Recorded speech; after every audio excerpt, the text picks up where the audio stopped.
ഇല്ലാത്ത ഒരു രാജ്യത്തിൻ്റെ ഭരണസാരഥ്യം ഏറ്റെടുത്തുകൊണ്ട് പണ്ഡിറ്റ് ജവഹർലാൽ നെഹ്റു മുതൽ ഇന്ന് വരുന്ന നരേന്ദ്രമോദി വരെയുള്ള ഭരണകർത്താക്കളൊക്കെ ഈ രാജ്യത്തെ ഉന്നതിയിൽ നിന്ന് ഉന്നതിയിലേക്ക് എത്തിക്കുന്നതിന് വേണ്ടിയുള്ള കഠിന ശ്രമം നടത്തി എന്നുള്ള കാര്യത്തിൽ തർക്കമില്ല. അന്ന് നമുക്ക് കേവലം 10-40 കോടി ജനങ്ങളുടെ താഴെ ഉണ്ടായിരുന്നുള്ളൂ എന്നാണ് അന്നത്തെ അനുമാനം. ഇന്ന് നമ്മൾ 150 കോടിയിലേക്ക് എത്തിയിരിക്കുന്നു ഭാരതത്തിലെ ജനസംഖ്യ.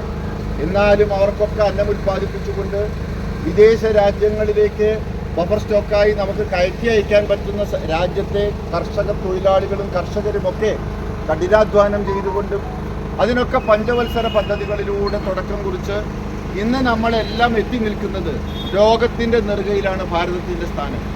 ഇന്ന് നമ്മളെ വിറപ്പിക്കാനോ നമ്മളെ ഭീഷണിപ്പെടുത്താനോ ലോകത്തൊരു ശക്തിക്കും കഴിയില്ല എന്നുള്ളതിൻ്റെ ഏറ്റവും വലിയ തെളിവാണ് ഇപ്പം അടുത്ത കാലത്തായി അമേരിക്കയിൽ നിന്ന് നമുക്കെതിരെ ഉണ്ടായ തീരുവകളുടെയും അതിന് നേരിട്ട ഭരണകർത്താക്കളുടെയും നടപടികൾ. തീർച്ചയായിട്ടും ഒരു രാജ്യത്തിനും ഇന്ന് ഭാരതത്തെ ഭീഷണിപ്പെടുത്താനോ തലകുനിക്കാനോ കഴിയില്ല തലകുനിപ്പിക്കാനോ കഴിയില്ല എന്ന ഉത്തമ ബോധ്യമുള്ള ഒരു ജനതയാണ് ഇവിടെ ഉള്ളത്. ലോകത്തെ ഏറ്റവും അധികം മാനവശേഷിയുള്ള യുവാക്കളുള്ള ഒരു രാജ്യം കൂടിയാണ്. അവരിലൊക്കെ ഒരുപാട് സ്വപ്നങ്ങൾ സാങ്കേതിക മേഖലയിൽ നമ്മുടെ രാജ്യം കൈവരിച്ച നേട്ടങ്ങൾ ലോകത്തിന് മാതൃകയാണ്. അതിർത്തി കാക്കുന്ന രക്ഷാസേനകൾ മുതൽ ഇന്ന് ഇവിടെ നമ്മൾ കാണുന്ന ശുചിത്വ തൊഴിലാളികൾ വരെ അവരൊക്കെ ഈ രാജ്യത്തെ പടുത്തുയർത്തുന്നതിനും രാജ്യത്തെ മനോഹരമായി ലോകത്തിൻ്റെ നെറുകയിൽ ഭാരതത്തെ അവതരിപ്പിക്കുന്നതിനും അവരൊക്കെ നടത്തുന്ന ശ്രമങ്ങളെ മുക്തകണ്ഠം പ്രശംസിക്കേണ്ടതായിട്ടുണ്ട്. ഇത്തരം അവസരങ്ങളിൽ ഈ രാജ്യത്തിനുണ്ടാകുന്ന ഓരോ നേട്ടത്തിലും ഓരോ ഭാരതീയനും അഭിമാനം കൊള്ളണം. ഭരണകർത്താക്കൾ കാലാകാലങ്ങളായി ദീർഘവീക്ഷണത്തോടെയുള്ള നടപ്പാക്കിയ വികസന പ്രവർത്തനങ്ങളും പദ്ധതികളുടെ വിജയം തന്നെയാണിത്. അപ്പോൾ ലോകത്തിൻ്റെ മുന്നിൽ ഭാരതം ഇന്നും ഏറ്റവും വലിയ സാമ്പത്തിക ശക്തികളിൽ ഒന്നാവാൻ പോകുകയാണ് എന്ന സന്ദേശം കൂടി നമുക്ക് മനസ്സിലാക്കേണ്ടതുണ്ട്. വരും തലമുറ അത് തിരിച്ചറിയേണ്ടതുണ്ട്.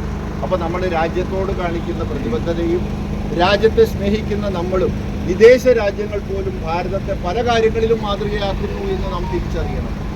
കാരണം ഒരുപാട് ഭാഷാ വൈവിധ്യങ്ങൾ, ജാതി മത വൈവിധ്യങ്ങൾ, സങ്കുചിതമായ പല ചിന്തകൾ, ഇതിൻ്റെ ഇടയിലെല്ലാം ഈ ഭാരതം എന്ന രാജ്യം ലോകത്തിൻ്റെ നെറുകയിൽ വലിയ സാമ്പത്തിക ശക്തിയായിരിക്കുന്നു എങ്കിൽ അത് നമ്മുടെ നിശ്ചയദാർഢ്യമാണ്.